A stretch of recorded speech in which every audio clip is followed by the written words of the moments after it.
Leadership இமேஜில் காரைக்குடியில் சீமான் வெற்றி பெற வாய்ப்பு இருக்கு. அவர் ஒரு பெர்மனன்ட் பிளேயர், நிரந்தர ஒரு பிளேயர். கொள்கை உறுதியோட 234 இருக்கிறார். நோட்டுக்கு சீட்டு விலை போகக்கூடிய தலைவர் அல்ல.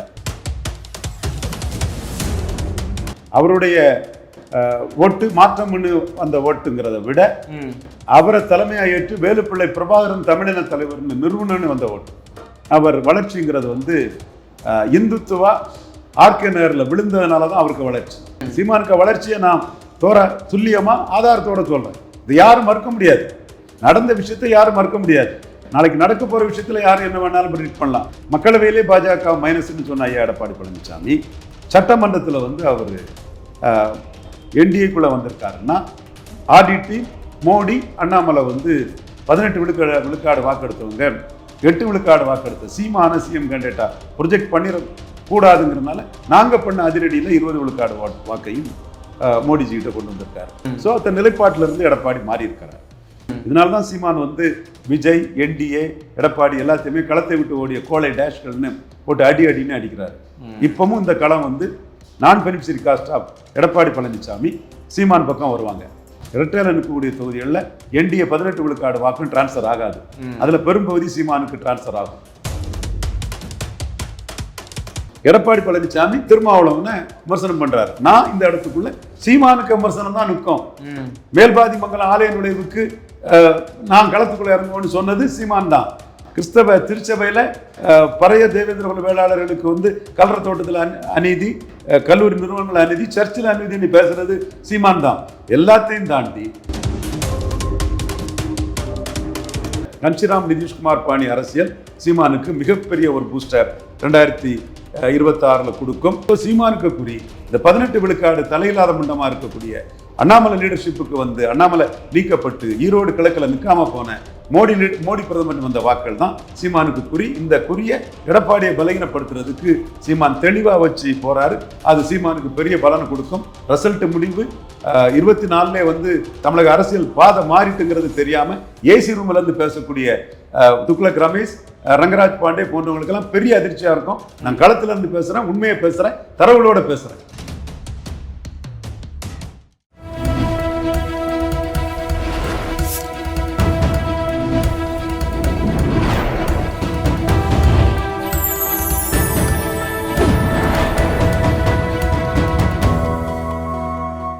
சேனல் 5 தமிழ் நேயர்களுக்கு வணக்கம். இந்த நேர்காணலில் நம்மோடு இணைந்திருப்பவர் அரசியல் ஆய்வாளர் திரு ரவீந்திரன் துரைசாமி அவர்கள். வாருங்கள் அவரோடு பேசுவோம். சார் வணக்கம். சார் வணக்கம் தம்பி. சார், இந்த முறை 2026 நாம் தமிழர் கட்சியினுடைய ரோல் என்னவாக இருக்க போது, குறிப்பாக சீமான் அவர்கள் ரோல் இந்த முறை எந்த மாதிரியான ஒரு வியூகத்தை கையாள போகிறார்? சீமான் 5வது முறை தனித்து போட்டிடுறார். அவர் ஒரு பெர்மனன்ட் பிளேயர், நிரந்தர ஒரு பிளேயர். எல்லா தேர்தலையும் நிற்கிறார். கொள்கை உறுதியோட 234 இருக்கிறார். நோட்டுக்கு சீட்டு விலை போகக்கூடிய தலைவர் அல்ல. அதனாலதான் அவர் வளர்ந்துட்டு இருக்கிறார். அவருடைய ஓட்டு மாற்றம் அந்த ஓட்டுங்கிறத விட அவரை தலைமையாக ஏற்று வேலுப்பிள்ளை பிரபாகரன் தமிழின தலைவர்னு நிறுவனம்னு வந்த ஓட்டு. ஜெயலலிதாவும் எம்ஜிஆரும் உயிரோடு இருக்கும்போது அவருக்கு கிடைச்சது 1.1 விழுக்காடு வாக்கு தான். 234 போட்டாரு, ஆனா கிடைச்சது 1.1 தான். அப்பவும் அரசியல் அதிகாரத்தை இழந்த முதலியார் வெள்ளாளர் போன்றவங்களும் அரசியல் அதிகாரத்துக்கு வர துடிக்கக்கூடிய பழைய தேவேந்திர குல வேளாளர்களை பொது தொகுதிகளையும் வண்ணார் நாகேந்திர குயவர் போன்றவர்களையும் 117 ஆண்கள் 117 பெண்கள்னு அவர் வேட்பாளரை நிறுத்தினார். ஒரு சமநீதி பார்வை அவர் வந்த முதல் தேர்தலே அவர்கிட்ட இருந்தது. ஆனா ஜெயலலிதாவும் கலைஞரும் உயிரோடு இருந்ததுனால அவரால் 1.1 தாண்ட முடியல. அடுத்த கட்டம் அவர் வளர்ச்சிங்கிறது வந்து இந்துத்துவா ஆர்கே நகரில் விழுந்ததுனால தான் அவருக்கு வளர்ச்சி. அர்ஜுன் சம்பத் கோவப்படக்கூடாது, கல்யாணராமன் கோவப்படக்கூடாது, துக்ளக் ரமேஷ் கோவப்படக்கூடாது, ரங்கராஜ் பாண்டே கோவப்படக்கூடாது. நான் உண்மையை தான் சொல்கிறேன். இந்த இடத்துக்குள்ள நான் உண்மையை தான் சொல்கிறேன். இப்போ நான் தான் சொல்கிறேன், பொன் ராதாகிருஷ்ணன், தமிழிசை, அண்ணாமலை, நயனார் நாகேந்திரன், வினோத் பி செல்வம், எல் முருகன் போன்ற ஸ்ட்ராங் கேண்டிடேட் நின்று 29 மோடிக்காக ஒரு முத்திரையை பதிக்கணுங்கிறதுல எனக்கு மாறுபட்ட கருத்து இல்லை. இவங்கெல்லாம் ஒரு சட்டசபைக்குள்ளே நுழைஞ்சாதான் 29 மோடிக்கு ஒரு இது வரும். அது நான் வரவேற்கிறேன், எதிர்பார்க்கிறேன். ஆனால் செய்த தவறுகளை நான் சுட்டி காட்டாமல் இருக்க முடியாது. சீமானோட வளர்ச்சிங்கிறது இந்துத்துவா அடிபட்டு தமிழ் தேசியம் ஆர்கே நகரில் எழும்புது. நோட்டா கீழே இந்துத்துவா போனதில் தமிழ் தேசியம் அந்த இடத்துக்குள்ளே எழும்புது. அதுதான் சீமானுக்கு முதற்கட்ட வளர்ச்சி. அதற்கு அடுத்த கட்ட வளர்ச்சி திமுகவும் அதிமுகவும் ஊழல் கட்சின்னு சொல்லிக்கிட்டு பாஜக அதிமுக கூட போனதில் ஒரு சீட்டும் வரல. இது சீமானும் தமிழ் தேசியமும் இந்துத்துவாவோட வாக்கு அதிகம் பெற்றுச்சு. அது 2021 தொடர்ந்தது. ஆனால் இந்துத்துவா 4 எம்எல்ஏ ஜெயித்துட்டாங்க. ஆனால் வாக்கு வந்து 2.7 தான். சீமான் 6.5க்கு போயிட்டார். சீமானுக்கு வளர்ச்சியை நான் துல்லியமா ஆதாரத்தோட சொல்றேன். இது யாரும் மறுக்க முடியாது. நடந்த விஷயத்தை யாரும் மறுக்க முடியாது. நாளைக்கு நடக்க போற விஷயத்துல யாரும் என்ன வேணாலும் ப்ரிடிக்ட் பண்ணலாம். நான் ஒன்று சொல்லலாம், துக்ளக் ரமேஷ் ஒன்று சொல்லலாம், ரங்கராஜ் பாண்டே ஒன்று சொல்லலாம், இந்தியா டுடே மணி ஒன்று சொல்லலாம். எல்லாரும் சகோதரர்கள் தான், நண்பர்கள் தான், அவங்க கருத்து. ஆனால் நடந்த விஷயத்தை யார் மறுத்து பேசுறதா அநாகரிகம், அறிவு நாணயமற்ற செயலுங்கிறது என்னோட பார்வை. அப்போ அறிவு நாணயம் யாருக்கு இருக்குங்கிறது நீங்க முடிவு பண்ணுங்க. அப்போ 6.5க்கு போயிட்டாரு. 4 சீட்டு பாஜக ஜெயித்தாங்க. சரஸ்வதி, எம்ஆர் காந்தி, தென் வானதி, நயனார் 4 பேர் ஜெயித்தாங்க. அடுத்து சீமானுக்கு வளர்ச்சிங்கிறது 2024 அண்ணாமலை வந்துட்டார். இவர் தான் மாற்று சக்தி. சீமான் அடிபட்டு போவார்னு எல்லாருமே சொன்னாங்க. குபேந்திரன் சொன்னார். இவர் இந்தியா டுடே மணி இல்லை, அவர் சுமன் ஸ்ரீராமன் சார் சொன்னார். தென் நிறைய நெறியாளர்கள் விவாதத்தில் வரக்கூடியவங்களாம் இந்த தடவை சீமானுக்கு குறையும். அப்போ என் தம்பி கண்ணன் சத்திரியர் கூட அண்ணாமலை மாற்றணி வந்துட்டாரு, சீமானுக்கு குறையும்னு சொன்னாங்க. ஆனால் சீமான் 8.22 எடுத்து உயர்ந்துட்டாரு. அது மட்டும் இல்லை, எடப்பாடியை பலகீனப்படுத்தி இருக்கிறார். இந்த 8.22 சீமான் வந்தது எடப்பாடியை பலகீனப்படுத்தி தான் வந்திருக்கிறாரு. இதைத்தான் ரங்கராஜ் பாண்டே, சவுக்கு சங்கர் போன்றவங்களாம் மறைக்கிறது நமக்கு வேதனையா இருக்கு. நாளைக்கு எடப்பாடி 60 விழுக்காடு வருவாருன்னு சொல்லுங்க, 70 வருவான்னு சொல்லுங்க, என்ன வேணாலும் சொல்லுங்க, அது உங்க உரிமை. ஆனா சீமான் எடப்பாடி பலகீனப்படுத்திருக்காங்க. இந்த உண்மையை ரங்கராஜ் பாண்டியும் சவுக்கு சங்கரும் சொல்ல மறைக்கிறது அறிவு நாணயமற்ற செயல். அது நான் வெறுக்கிறேன், அது தவறு. எடப்பாடி பழனிசாமியை விளவங்கோடு இடைத்தேர்தலில் 4வது தள்ளிட்டார். சீமான் ஜெயலலிதா உயிரோடு இருக்கும்போது நோட்டாக கீழே போனவர் அதிமுக 4வது தள்ளிட்டார். தென் மாவட்டங்கள்னு 30,000 ஓட்டு 10 தொகுதியில் நின்ன சீமான் 7 தொகுதியில் நின்ன எடப்பாடி பழனிசாமியோட மேலே போயிட்டார்.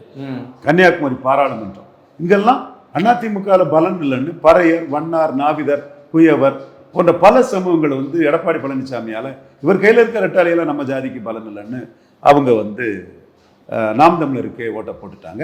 குறிப்பாக புதுச்சேரியில் 4வது தள்ளினால தான் சீமான் இன்னைக்கு புதுச்சேரியில் 30 கேண்டிடேட் போட்டு ஏற்கனவே போட்டு தமிழ் தேசிய உணர்வு உள்ள கேண்டிடேட்டுகள் 28 பேர் மாகி யானாமில் போடலை. ஆனால் ரெண்டு சீட்டு தான் எடப்பாடி பழனிசாமி போட்டிருக்கிறாரு. அடுத்து ஐயா எடப்பாடி பழனிசாமி வந்து பாஜகவும் காங்கிரஸும் தமிழ்நாட்டுக்கு தேவையில்லாத அணிகள்னார். பாஜக மைனஸ்னார். மக்களவையிலே பாஜக மைனஸ்ன்னு சொன்ன ஐயா எடப்பாடி பழனிசாமி சட்டமன்றத்தில் வந்து அவர் என்டிஏக்குள்ளே வந்திருக்காருன்னா ஆர்டிடி, மோடி, அண்ணாமலை வந்து 18 விழுக்காடு வாக்கெடுத்தவங்க 8 விழுக்காடு வாக்கெடுத்த சீமான சிஎம் கேண்டிடேட்டா ப்ரொஜெக்ட் பண்ணிடக்கூடாதுங்கிறதுனால நாங்கள் பண்ண அதிரடியில் 20 விழுக்காடு வாக்கையும் மோடிஜிகிட்ட கொண்டு வந்திருக்காரு. நான் மீண்டும் கேட்குறேன், சவுக்கு சங்கர்கிட்ட கேட்குறேன், துக்ளக் ரமேஷ்கிட்ட கேட்குறேன், ரங்கராஜ் பாண்டேட்ட கேட்குறேன், சுமன் ஸ்ரீராமன்ட்ட கேட்குறேன், குபேந்திரன்ட்ட கேட்குறேன், ஷியாமண்ணன்ட்ட கேட்குறேன். 2024 பாஜகவால் நாட்டுக்கு பலன் இல்லைன்னு சொன்னது உண்மைதானா இல்லையா? அதே மாதிரி நியூஸ் 18ல் மோடி சீமான சிஎம் கேண்டிடேட்டா ப்ரொஜெக்ட் பண்ணதுக்கு வாய்ப்பு இருக்குன்னு நான் சொன்னது உண்மைதானா இல்லையா? அப்போ இதை பொருத்தி பாருங்க. இதுக்காக தானே அவர் உள்ள வந்திருக்கிறாரு. ஸோ அந்த நிலைப்பாட்டிலிருந்து எடப்பாடி மாறி இருக்கிறார். மோடி லாயலிஸ்ட்ங்கிற முறையில் அவர் 20 விழுக்காடை என்டிஏக்குள்ளே கொண்டு வந்ததை நான் வரவேற்கிறேன். பட் உண்மை நிலைமை 24 நிலைப்பாட்டிலிருந்து அவர் மாறி இருக்காரு. சீமான் நிலைப்பாட்டில் உறுதியாக இருக்கிறார். தரவுகள் உண்மை, நடந்த விஷயம், யாரும் தெற்றி திரிச்சு மறுக்க முடியாத ஒரு உண்மை. அடுத்தால ஈரோடு கிழக்கில் அவர் நிற்கல. சீமான் ஈரோடு கிழக்கில் களத்தில் நின்னார். களத்தில் நின்று ஏற்கனவே களத்தில் நின்று எடப்பாடி பழனிசாமி 5 விழுக்காடு பலகீனப்படுத்தினால மீண்டும் பலகீனப்படுத்திடுவாரு. அது சீமான் நம்மளை பலகீனப்படுத்துறாரு.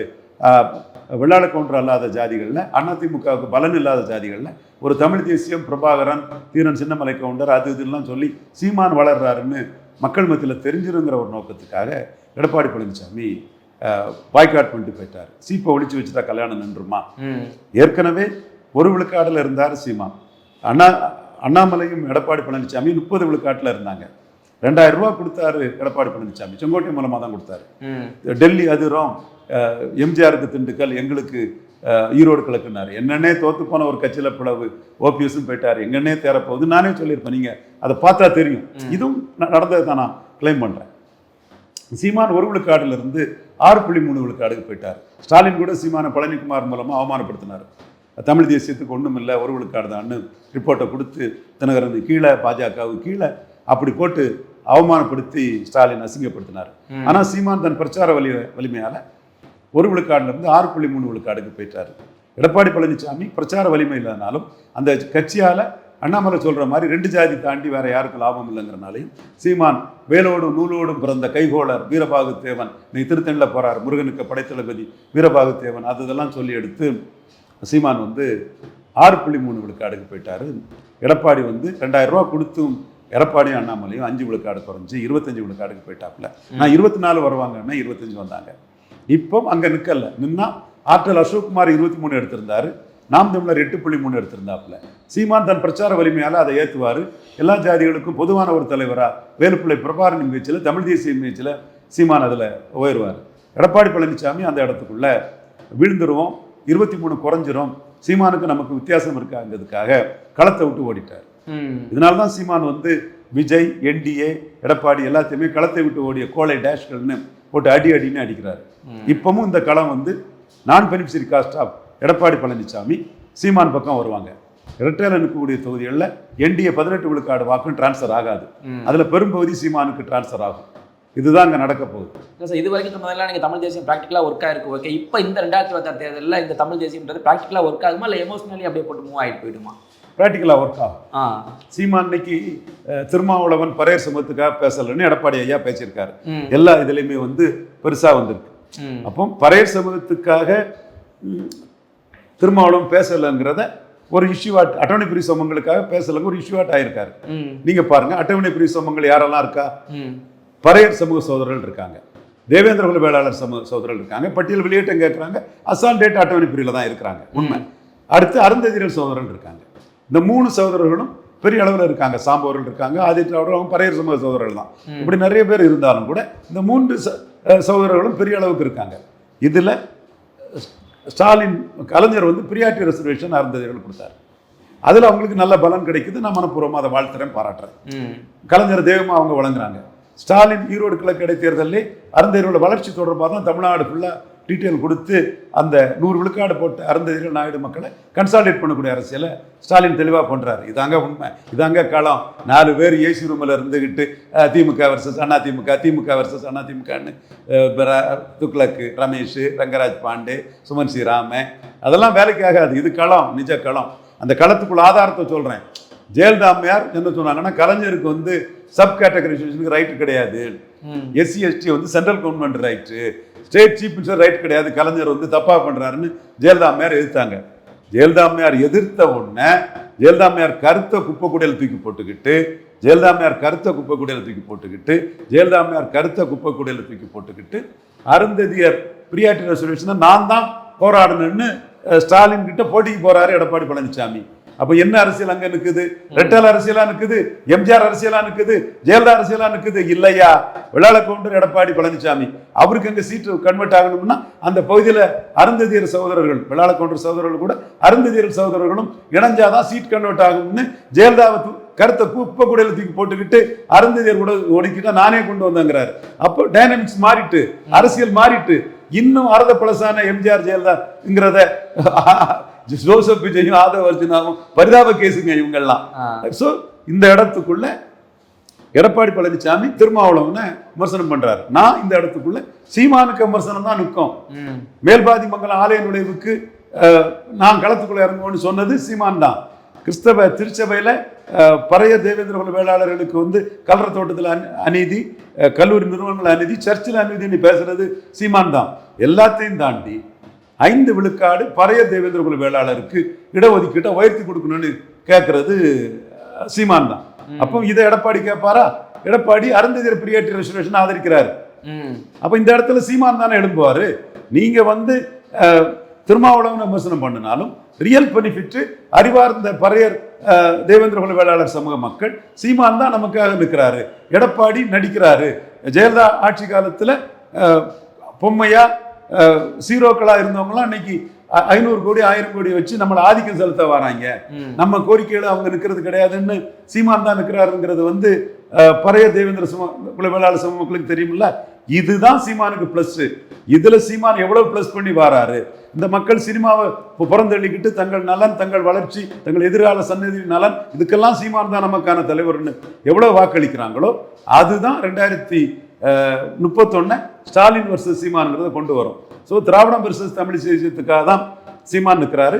இன்னைக்கு பறையர் சமூகத்துக்கான விஷயங்களை, அட்டவணை பிரிவுக்கான விஷயங்களை இவர் திருமாவளவன் விட்டுட்டாருன்னு சொல்றது எடப்பாடி பழனிசாமி கருத்தே. நம்ம போன்றவர்கள் உண்மையை சொல்லும் போது சீமான் தான் நமக்காக நிற்கிறாரு, எடப்பாடி நம்ம ஆள் இல்லைங்கிறது அந்த மக்களுக்கு தெரியும்.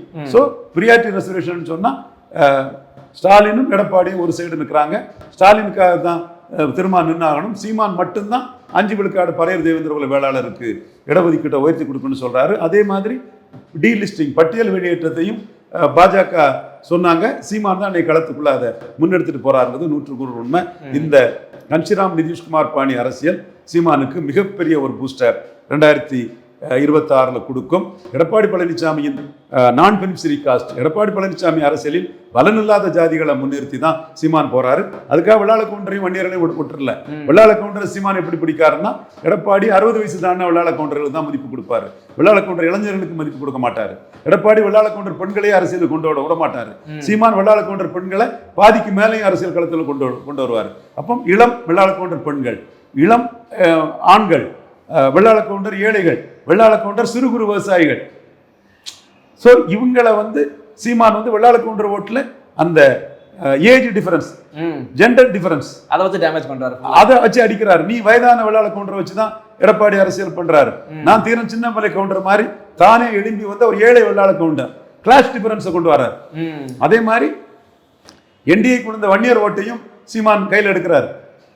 சீமான் எம்ஜிஆர் மலையாளி மேனன் எவ்வளவு தெரிஞ்சிருன்னு ஜாதிவாரி கணக்கெடுப்பு நடத்தலன்னு வன்னியர்கள் வீரம் செறிந்த போராட்டத்தை எம்ஜிஆர் கோமாளி போராட்டம் மாதிரி ஆக்குனதை சீமான் அடிக்கிறார், எம்ஜிஆர் அடிக்கிறார் ஜாதிவாரி கணக்கெடுப்புக்காக.